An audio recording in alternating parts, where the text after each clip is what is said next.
On pourrait penser que Marvel est toujours au top, mais c'est pas le cas. Salut tout le monde, c'est Xavier, bienvenue sur Watch Mojo français. Aujourd'hui on se retrouve pour le top 10 des pires décisions des studios Marvel. Stark asked for a savior and settled for a slave. I suppose we are both disappointments.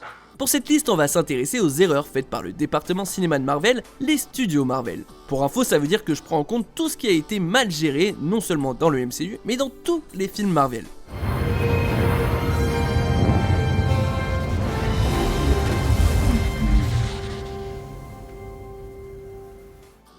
Numéro 10, Deadpool dans X-Men Origins Wolverine.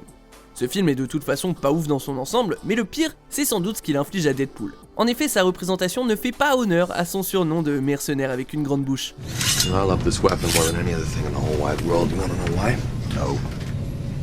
It's memorable. Bien que choisir Ryan Reynolds ait été effectivement un bon choix de casting, comme l'ont prouvé les films Deadpool plus tard, c'est tout ce qu'ils ont fait de bien. Le move chelou de repousser les balles en faisant l'hélicoptère avec ses lames, c'était déjà limite. Mais alors faire de Wade Wilson un super mutant sans bouche et avec plein de pouvoirs juste pour le lancer dans la gueule du Wolverine au final, c'est du n'importe quoi.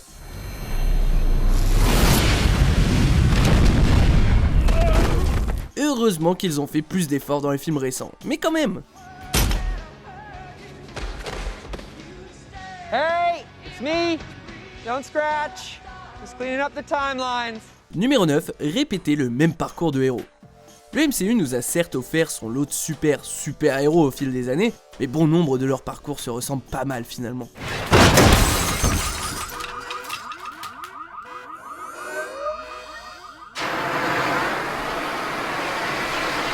Dites-moi si ça vous parle. Un enfoiré égoïste, quoique charmant, apprend de ses erreurs et devient un héros en faisant passer les autres avant lui.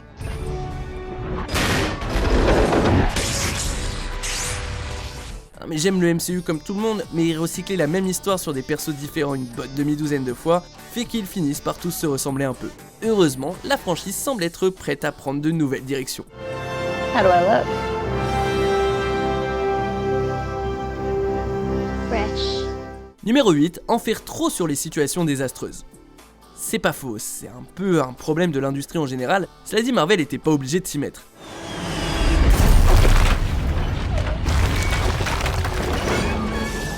Bon nombre de films du MCU montrent des villes qui subissent d'importants dégâts, bien qu'on voit rarement les gens mourir à l'écran.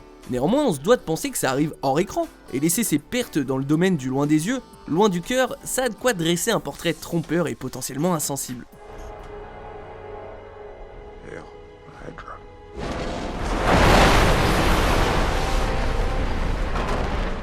Je sais que Marvel aime se montrer drôle et taquin, mais ça veut pas dire qu'il faut complètement passer au-dessus des conséquences de tels événements, même si c'est que de la fiction. No!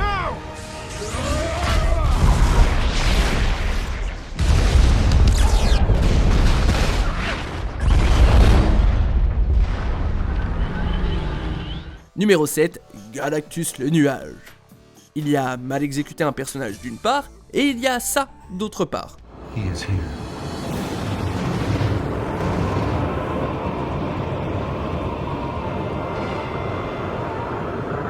Dans les 4 Fantastiques et le Surfeur d'Argent, les héros éponymes rencontrent le Surfeur d'Argent, le héros de Galactus, une entité cosmique qui se nourrit en graillant des planètes. Cela dit, plutôt qu'un personnage humanoïde avec lequel les héros peuvent interagir, Galactus est représenté en nuage de l'espace.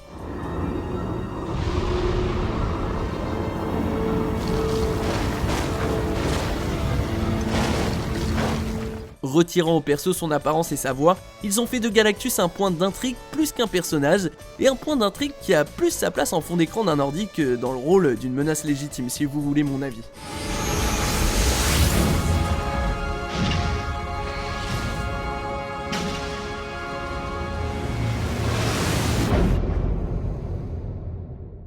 Numéro 6, donnez le rôle de Venom à Topher Grace.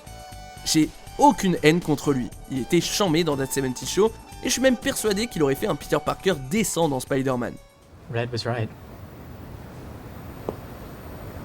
I am a dumbass.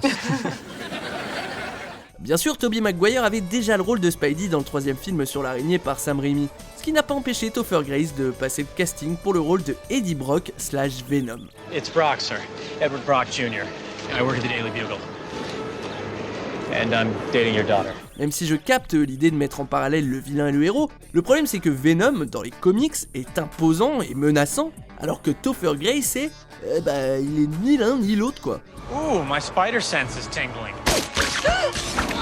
If you know what I'm talking about. Marvel Studios s'est rattrapé quand il a fallu recaster le personnage un peu plus tard, et heureusement. What the hell are you? I am Venom. Numéro 5, virer James Gunn. Where's Yondu? Wanted to be here. Sends his love and told me to tell you that you got the best eyebrows in the business. Quand une vindicte bien ciblée sur internet a révélé des blagues offensantes sur le Twitter de James Gunn, Disney et les studios Marvel ont viré James Gunn du poste de réalisateur du 3e Gardien de la Galaxie. Alors personne ne contredit le mauvais goût des blagues, cependant beaucoup de fans, ainsi que le casting et l'équipe des Gardiens, ont pris le parti de James Gunn.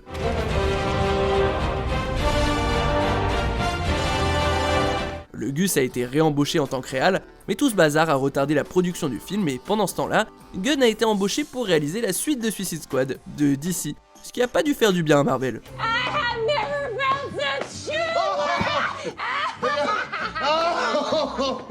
So unbelievably uncool. Numéro 4, mettre autant de temps à diversifier les premiers rôles. C'est une entrée spécifique au MCU pour le coup. Aussi massive et pleine de succès que soit la franchise, c'est quand même fou le temps que le MCU a mis avant de proposer autre chose qu'un homme blanc en tête d'affiche.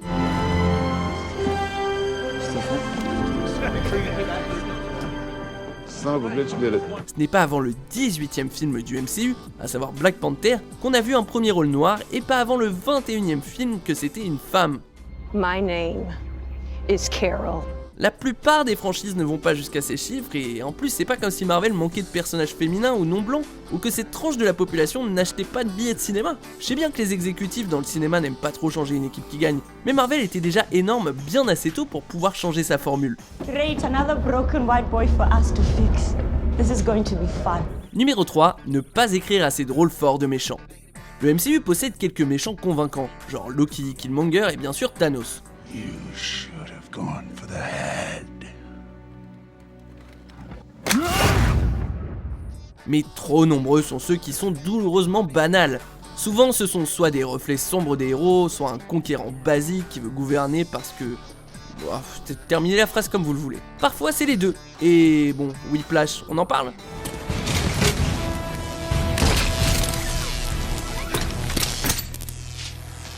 Franchement Marvel peut mieux faire. Selon la sagesse conventionnelle, un héros est au niveau du méchant qu'il affronte. Marvel a souvent réussi à faire fi de cet adage, mais qu'il pousse pas le bouchon trop loin, c'est mieux. Une idée comme ça pour aider, faites-les vivre plus d'un film.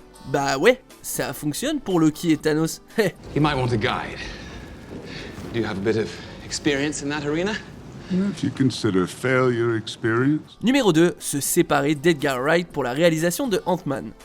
Marvel a perdu pas mal de réalisateurs notables pour leurs films, dont Patty Jenkins qui a réalisé Wonder Woman et devait à la base se charger de Thor, le monde des ténèbres. Cela étant, l'une des pertes les plus douloureuses a été celle d'Edgar Wright pour Ant-Man.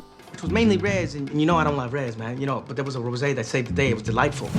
And he tells me about this girl Emily that we used to kick it with. It was actually the first pair of boobs that I ever touched. It's the wrong details. It's the wrong.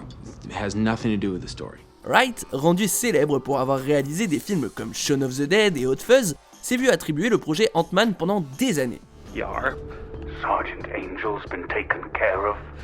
Yarp. Cependant, avant le début du tournage, Marvel a décidé de réécrire le script sans la contribution de l'auteur-réalisateur, se séparant donc de Wright. Aussi drôle que soit Ant-Man, ses fans et même le réal des Avengers, Joss Whedon, se disent que Wright aurait fait encore mieux. Keep the suit.